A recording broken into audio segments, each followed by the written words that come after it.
Guerra contra el Brasil, el nacimiento de Uruguay. Los portugueses habían invadido y anexado a su territorio la provincia de la Banda Oriental en 1821.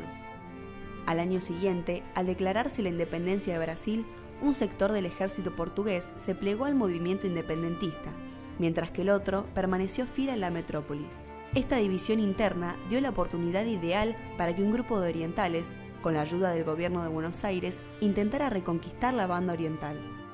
Juan Antonio Lavalleja inició la Cruzada Libertador, con el tácito consentimiento de los gobernadores de Buenos Aires, Entre Ríos y Santa Fe, y la ayuda de 100.000 pesos de la sociedad bonaerense. Salieron de San Isidro y el 19 de abril de 1825 desembarcaron en la playa de La Graciada, sin ser vistos por los barcos brasileños que patrullaban el río. Acompañaban al jefe oriental, Manuel Lavalleja y Manuel Oribe, agregándose luego de iniciadas las operaciones, Fructuoso Rivera, hasta poco tiempo antes al servicio del Brasil. Los 33 orientales lograron la participación de casi todos los habitantes de Uruguay, llegando sus tropas pocos días después a Montevideo, iniciando el sitio de la ciudad desde el Cerrito. El 14 de julio se instaló en la Florida el primer gobierno oriental y el 25 de agosto una asamblea, reunida en la misma ciudad, declaró que el voto general, decidido y constante de la provincia oriental era por la unidad con las demás provincias argentinas, a que siempre perteneció por los vínculos más sagrados que el mundo conoce. Entre 1825 y 1828, las Provincias Unidas y el Imperio de Brasil estuvieron en guerra por la posesión del territorio de la Banda Oriental. La flota imperial impuso un bloqueo sobre el Río de la Plata, y para combatirlo, el gobernador de Buenos Aires, Gregorio Las Heras, convocó al marino irlandés Guillermo Brown. Primer almirante de nuestra fuerza naval, primero en la cronología y en el prestigio, Guillermo Brown consagró su vida al servicio de su patria de adopción. Había nacido en Foxford, Irlanda, el 22 de junio de 1777. De familia profundamente católica, de niño fue llevado por su padre a los Estados Unidos, donde quedó huérfano. Al poco tiempo, siendo ya adolescente, se embarcó como grumete en un barco norteamericano. Guillermo Brown durante 10 años navegó por las aguas del Atlántico y allí adquirió admirable pericia, cualidad descollante de su personalidad de marino. Había alcanzado matrícula de capitán cuando en 1796 fue apresado por un buque inglés y obligado a prestar servicios allí. El 18 de abril de 1810, con la fragata Jane, de su propiedad, arribó a Buenos Aires en gestión comercial y permaneció 2 meses en la entonces capital del virreinato, siendo testigo de la Semana de Mayo. Años después, Brown luchó contra los marinos realistas que dominaban la Banda Oriental. Apresó la goleta Nuestra Señora del Carmen y la balandra San Juan de Ánimas. Intentó abordar con un bote y 20 marineros al bergantín de guerra Cisne y transportó también armas, víveres y oficios del gobierno de Buenos Aires a los patriotas de la Banda Oriental. En marzo de 1814, el directorio le confirió el grado de teniente coronel y lo puso al frente de la escuadra. Brown atacó Montevideo el 27 de abril de 1826. La guerra fue una sucesión de batallas. El 11 de junio de ese mismo año venció en la batalla de Combate y Los Pozos, y luego, el 9 de febrero de 1827, vence en la isla Juncal. El 13 de febrero de 1827, Lavalle vence a la caballería brasileña en Bacacay, y 3 días más tarde, Mansilla obtiene la batalla de Ombú. El 20 de febrero de 1827, las fuerzas lideradas por Alvear, Soler y Lavalleja obtienen el decisivo triunfo de Ituzaingó. Allí, más de 7.500 patriotas derrotaron a las fuerzas brasileñas. Después llegaron los triunfos en Camacuá, San Blas y Yerbal. Las Provincias Unidas habían ganado la guerra, pero la situación perjudicaba el comercio del país. Por eso, las Provincias Unidas firman un acuerdo con Brasil que le otorga la independencia a la Banda Oriental. Sin duda, la batalla de Ituzaingó es una de las más recordadas de la guerra contra Brasil, también conocida como Batalla del Paso de Rosario. Ocurrió el 20 de febrero de 1827 y se desarrolló en lo que actualmente es el centro-oeste del estado de Río Grande del Sur. Durante el transcurso de esta guerra, el general argentino Carlos María de Alvear, comandante en jefe de las Provincias Unidas del Río de la Plata, atrajo al grueso de las fuerzas del Imperio del Brasil, comandadas por el Marqués de Barbacena, Felisberto Caldeira Brand, a un enfrentamiento en la vera del río Santa María. El río Santa María terminó siendo una gran ayuda para el ejército rioplatense, que ante la imposibilidad de vadear el río por estar crecido, los obligó a efectuar una contramarcha de 20 kilómetros en la noche previa a la batalla, recorriendo un camino ascendente que permitía posicionar al ejército en igualdad de condiciones contra el oponente.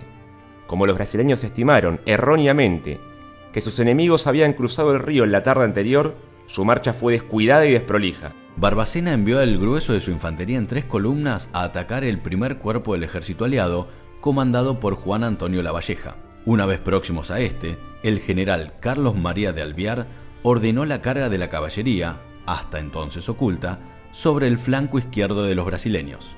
Luego de intentar pasar la línea defensiva argentina durante 6 horas sin éxito y siendo bombardeado por la artillería, el ejército imperial se retiró para no ser atacado por la infantería que todavía no había intervenido y para no ser rodeado. Sin embargo, la victoria republicana obtenida en la batalla de Ituzaingó no pudo capitalizarse por la reticencia de Alvear de perseguir al ejército imperial vencido. Finalmente, la inevitable falta de suministros y el pésimo estado de la caballada impidieron continuar con la persecución del ejército imperial.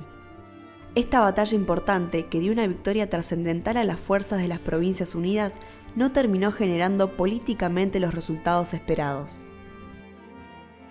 Los duros conflictos internos por los que atravesaban las Provincias Unidas no fueron solucionados por el presidente Bernardino Rivadavia. Esto contribuyó enormemente a que en su momento no fuera posible sacar mayor provecho a la victoria de Ituzaingó por parte de los argentinos. Sin embargo, y a la larga, la victoria del ejército republicano en Ituzaingó terminaría contribuyendo a la Convención Preliminar de Paz que se firmó en 1828 y que culminó con el reconocimiento de Uruguay como Estado libre, independiente y soberano. Entre los pertrechos abandonados por el ejército de Brasil se encontraba un cofre conteniendo una partitura entregada por el emperador al marqués de Barbacena para ser interpretada en caso de que Brasil obtuviera la victoria. El ejército rioplatense se apoderó de ella y fue bautizada como Marcha de Ituzaingó. Se interpreta en conmemoración del hecho de armas cuando la bandera argentina se traslada en actos oficiales. Es uno de los 3 atributos que ostenta el presidente de la República Argentina: bastón de mando, banda presidencial y Marcha de Ituzaingó.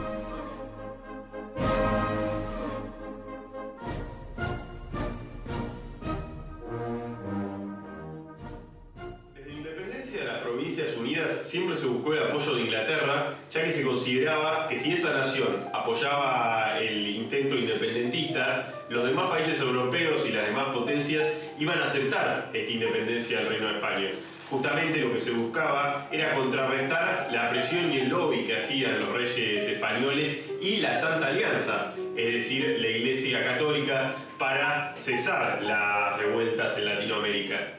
La primera medida del gobierno de Bernardino Rivadavia para sellar la lealtad con el gobierno de Inglaterra fue el empréstito que se tomó con la Baring Brothers. Ese préstamo, que significó el inicio de la deuda externa argentina, de alguna manera consolidó lo que sería la alianza estratégica entre Londres y Buenos Aires. En particular, durante el conflicto que mantuvo las Provincias Unidas con el Imperio del Brasil, la posición de Inglaterra fue ambivalente, ya que por un lado apoyaba militarmente al Imperio del Brasil, otorgándole equipamiento militar y demás insumos para la guerra. Por otro lado, tenía esta relación estratégica que había sellado con la gestión de Bernardino Rivadavia. De todas maneras, Inglaterra rechazaba cualquier tipo de conflicto bélico, ya que esto obviamente dificultaba las transacciones comerciales, en particular durante el bloqueo del Río de la Plata por parte de las tropas imperiales. Esta situación llevó a que Inglaterra, durante sus distintas misivas diplomáticas, intentara llegar a un acuerdo de paz, evitando así la escalada en el conflicto. En parte, la posición comercial de Inglaterra tenía que ver con la doctrina que había impuesto para los países productores de materias primas, que justamente tenía que ver con la división del trabajo y en particular de la labor en cuanto al comercio internacional. Finalmente, Inglaterra logró a través de su embajador Robert Gordon llegar a una paz mediante la cual se declararía la banda oriental como un estado independiente, en este caso considerado un estado tapón entre ambos países. Esta propuesta tenía que ver mucho con los intereses de Gran Bretaña en la región y justamente con tener un puerto franco en el cual pudiera comerciar y tener un acceso en particular a los ríos Paraná y Uruguay. Esto finalmente se logró con la independencia de la banda oriental y con este nuevo espacio marítimo. Los resultados de la contienda fueron sumamente beneficiosos para Inglaterra, ya que consolidó la influencia en la región. Y por otro lado, significaron el nacimiento de la República del Uruguay.